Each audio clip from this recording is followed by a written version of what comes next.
Welcome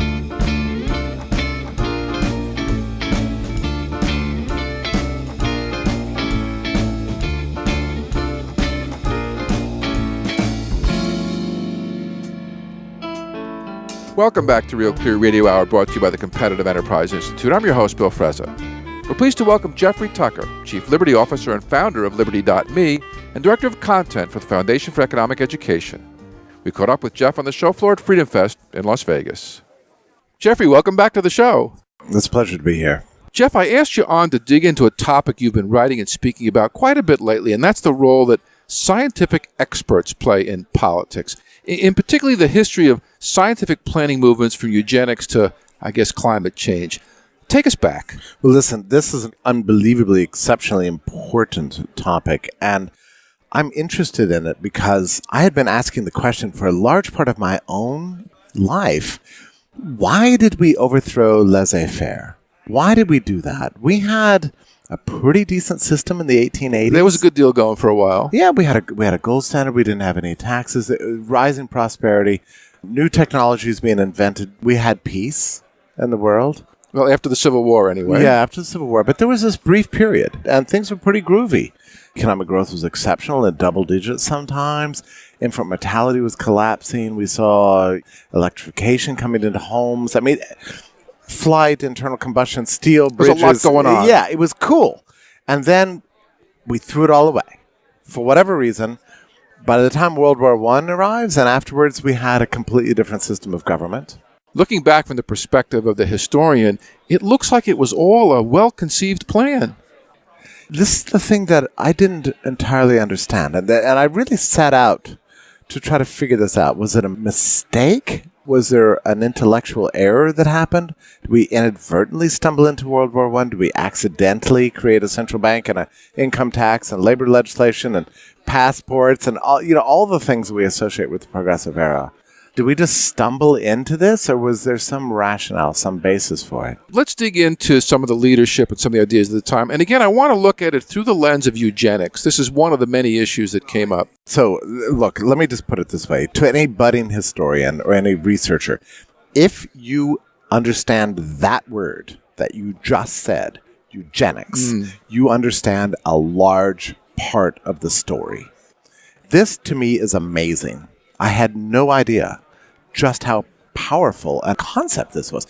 It was the obsession of several generations of ruling class intellectuals. Well, what was the scientific consensus that informed U.S. government policy when it came to protecting the American people from what was then called race suicide?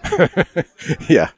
So it was a very strange thing happened. By the way of backdrop, you have to understand the population was exploding. If you look at the history of the last 10,000 years, it looks like a hockey stick, right? So in the 1870s and 1880s, things went nuts. It was takeoff time. Yeah, and you and I look at that and we think, wow, awesome. Humanity is thriving. Everything good is happening. Not everybody saw it that way. This is the key to understanding. But it was not just the Malthusians. It was not that we're going to eat ourselves to death. No. It was the race purists. It was, and race purists and also a lot of romantic intellectuals that liked the world where there was a fixed ruling class, where life stations were given, that the wrong people couldn't advance. This is true in the UK and also in the US. There was a widespread panic. The wrong people are getting rich. Society's productive resources are being used for the wrong purposes. They're feeding the wrong people. The wrong people are advancing, and we have limited resources, and surely we should have a system that channels our limited resources into the people who truly deserve it by heritage, by virtue of their race, whatever, rather than this rabble. And I know your question is about science. This is where it gets weird and perverse. Darwin's book, Origin of Species, comes out, which gets everybody really interested in this whole question of natural selection, right? And it was a misapplication of Darwinism. But there was a great fashion for racialist thinking that essentially comes down to this, Bill. I don't know how to put it, but the prevailing orthodoxy was that white people are supreme. Not just any white people. No, you're right. I understand that scientists used to do studies measuring the size and shape of people's heads, dividing them into intelligence groups based on certain ratios. Yeah. And the word race is an interesting term. We use it differently now than they did 100 years ago. They were racial supremacists, all the top intellectuals at the time. What they meant by that was not so much like white people. You're right about that. It was more ethnicities and also class.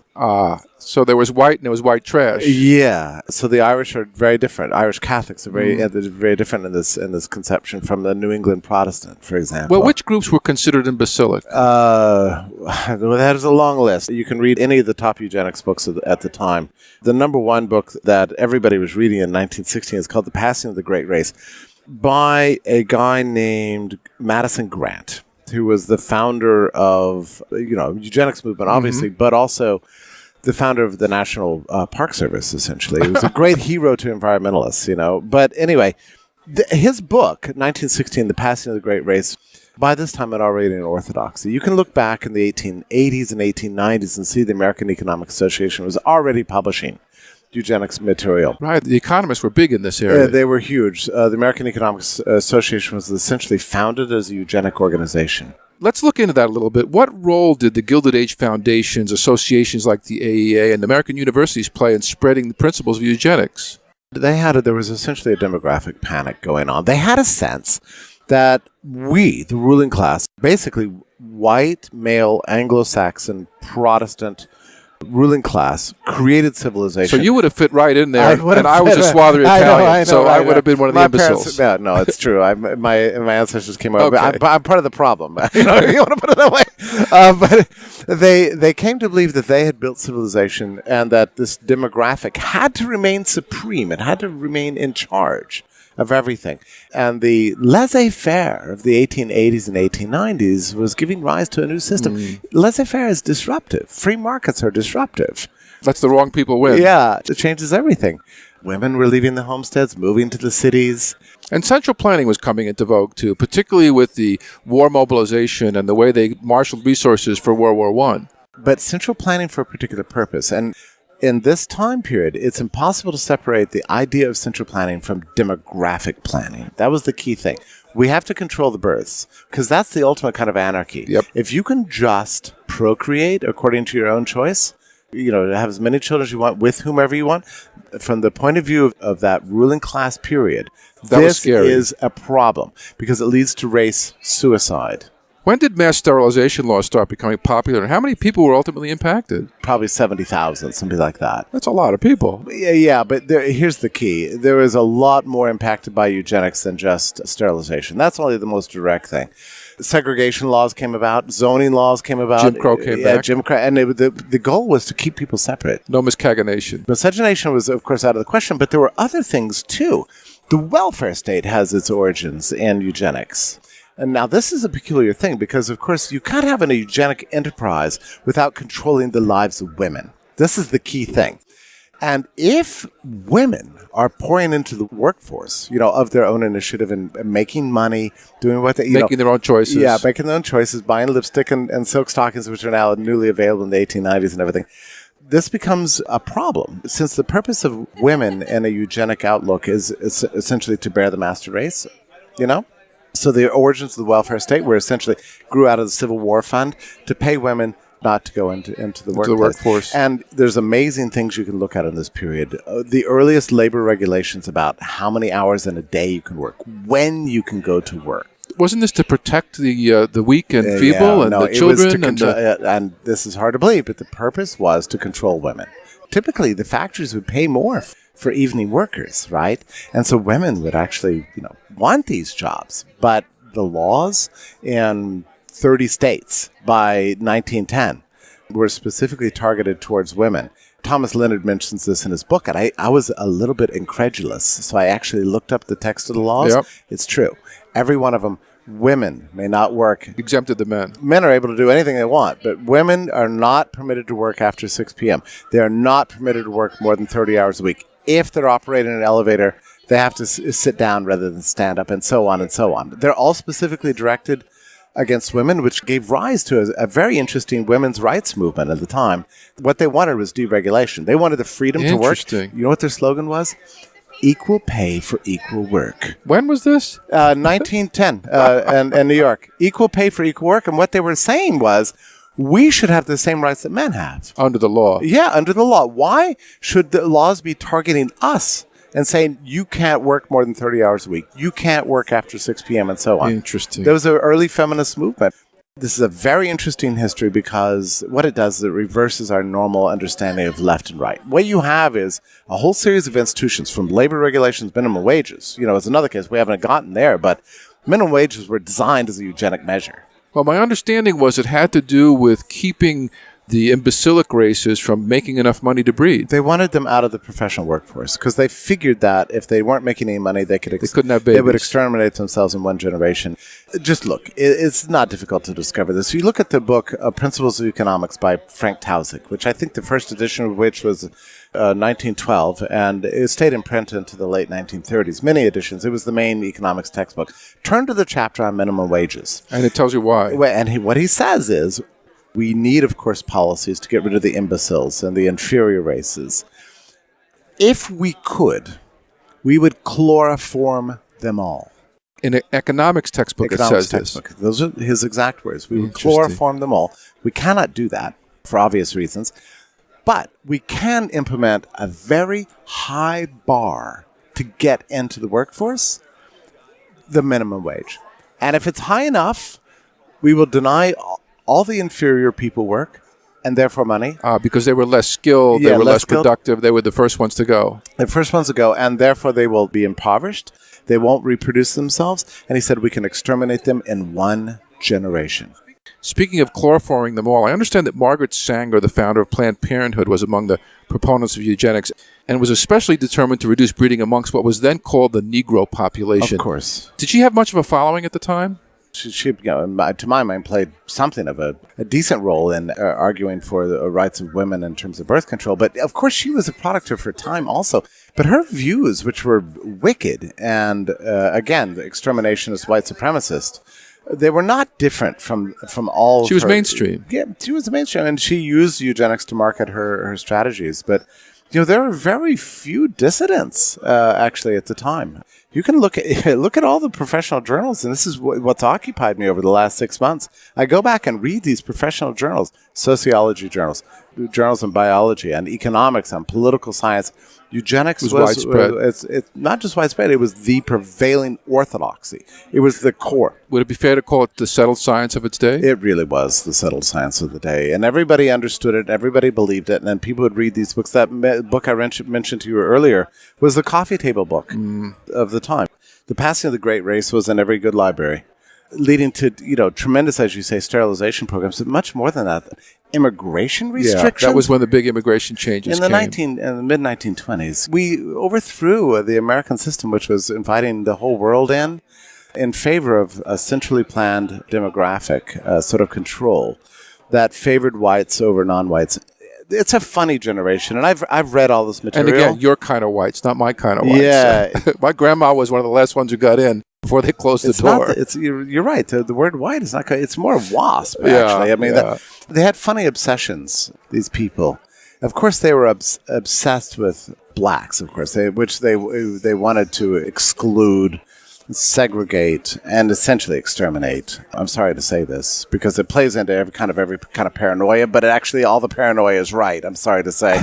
But the other thing is that it was specifically targeted against Southern Italians. Yep. And Jews. Of course. But that's eternal. Yeah, but I mean, it's...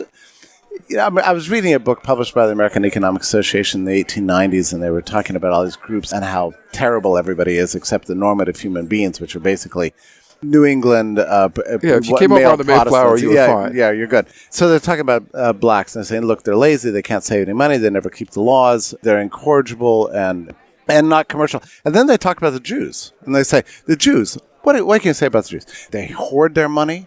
They've got an obsession with commerce. All the stereotypes. But what's funny is that these are mirror images of it. Right, yeah.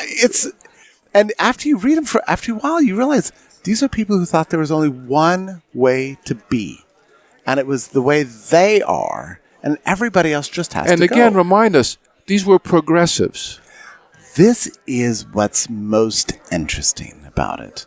Essentially, progressive era, what we today call left-wing politics, was rooted in a kind of a racialist supremacy that anybody today would say, how could that be? This is wicked. This is horrible. I mean, it makes the Klan look like, moderates, the way they spoke. This was the cutting edge of progressive thought, as you say. What role did Princeton professor Woodrow Wilson play in all this? Well, of course, he accepted all the views of all of his contemporaries and was obsessed with the subject of demographics and race. Celebrated, of course, the Klan. Aspired to a centrally managed system of birth and demographic planning, and was very much a product of his time and a celebrator of his class, his race, believing that it was the only way you could preserve civilization. So, Woodrow Wilson was as bad as everybody says, if not worse. I mean, he was really as bad as they come. And again, when you go through the list of policies that were inspired by this kind of laws, outlook, not just policies, right? I mean, this worked its way into legislation. Immigration, labor regulation we talked about. Another one is marriage licenses. We haven't even mentioned that. Yeah, that was very much about that getting was a new permission. idea. Yeah, you have to get permission from the state in order to breed. And if you didn't have that, then it was going to be illegal. It's funny because, we live in very strange times right now. The Trump movement has given rise to a lot of, white supremacist ideology and a demographic panic. Oh, my God, what's happening it's to coming this around country? again. Yeah. But it was true 100 years ago, too. Did the Supreme Court ever weigh in on the constitutionality of these eugenics laws? They did. And Oliver Wendell Holmes actually very famously said, approved sterilization from a Virginia case. And he said several generations of imbeciles, is enough. Enough. And Oliver Wendell Holmes is a liberal hero, is he not? That word, liberal, should not be used to describe. Yeah, well, the word liberal did an interesting flip at about the same time. It did. And I like to think of myself as a liberal, but at the very least, liberal should mean favoring liberty. These people did not favor liberty. They wanted to control a fundamental human right, essentially the rights of association, the right to procreate, the spontaneous order. Spontaneous development of human society itself. That's what they were targeting. And, any of your listeners that are listening to this and saying, well, look, he's paranoid, he's exaggerating, this is not true. You need to look into it, because the more you look into it, the more you realize it's impossible to understand. Well, you got me reading this stuff, which is why I asked you to join us here today. And are you amazed? I got halfway through the book on the way out here to Vegas. It's unbelievable. It's mind-blowing. Eugenics fell out of favor after the Nazis adopted it as a national policy and then went on to exterminate millions of people. The Nazis adopted it as a policy under the influence of American eugenics policy. Didn't you mention a letter that Hitler wrote? Yeah, Hitler wrote, our friend who wrote The Passing of the Great Race, Madison Grant's book, he described it as my Bible. He read it. It was translated German. Wow. And he loved the book. He thought it was just awesome. So, there was many policies of the Nazis were inspired by American eugenics policy. And, it's a terrible thing to say, but there is some real moral culpability that the left bears for the Holocaust. I'm just going to say it. It's just true. There is moral culpability there. Not just the policies themselves, but the immigration restrictions that prevented people from escaping the Holocaust. We could do a whole other show on that. I just have to throw it out there. So, Jeffrey, does the once settled science of eugenics hold sway amongst any of the intelligentsia today? Not for now, but it could come back. I never want to say any bad idea is gone forever, because these things keep resurrecting themselves. I mean, the Trump movement has given rise to the same kind of demographic panics. I'm worried about it. I think it could come back again. The New York Times yesterday had a big article about the ascendancy of white racialism in America, and they might be being paranoid. But nonetheless, you're right, in the scientific community, all of this stuff is thoroughly and completely discredited. So what lessons can we learn from this sordid bit of history when it comes to turning scientific consensus to national policy? And how does this play out against the backdrop of the current debate about catastrophic global warming? We hear this all the time about we have no right to question any aspect of the settled consensus. That's exactly what they said in 1920 about the race suicide we were engaged in if we continued to allow people to be prosperous and be free and immigrate here. That was settled science of the time. So you just don't want to trust this stuff. Scientists can be wrong. Settled consensus can be wrong. Thomas Kuhn describes it this way, that scientists tend to glom onto a prevailing orthodoxy. They rally around it. They adhere to it for a very long time, decades, sometimes centuries, until it becomes implausible. There's too many anomalies that enter into it, and then it gets overthrown and replaced by something else. But meanwhile, laws are made based on it. This is the danger. Science is always a process. It's a process of thinking through. It's replete with errors. It should be self-correcting. It should be, but the problem is if you take whatever the scientific view of the moment is and put the power of the state behind it and say, this is what's true, you're essentially denying the scientific process. You're denying an opportunity for it to play itself out. And we have to have that. Freedom and science go together. Science and statism do not. Well, Jeff, you've motivated me to go back and dig a little bit more into history. I hope some of our listeners do the same. I hope they do too, because we need to rethink this period and come to terms with it. Thanks for joining us. My pleasure. That was Jeffrey Tucker, Director of Content for the Foundation for Economic Education, coming to you from the show floor at Freedom Fest in Las Vegas on Real Clear Radio Hour, brought to you by the Competitive Enterprise Institute. I'm your host, Bill Frezza. Real Clear Radio Hour is a partnership with Real Clear Politics, which the New York Times has called an invaluable tool for anyone interested in politics or public affairs. You can check out Real Clear Radio Hour on iTunes or follow us on Twitter at Real Clear Frezza. Ahead, we'll speak with John Mackey, co-founder and co-CEO of Whole Foods Market. Stay tuned.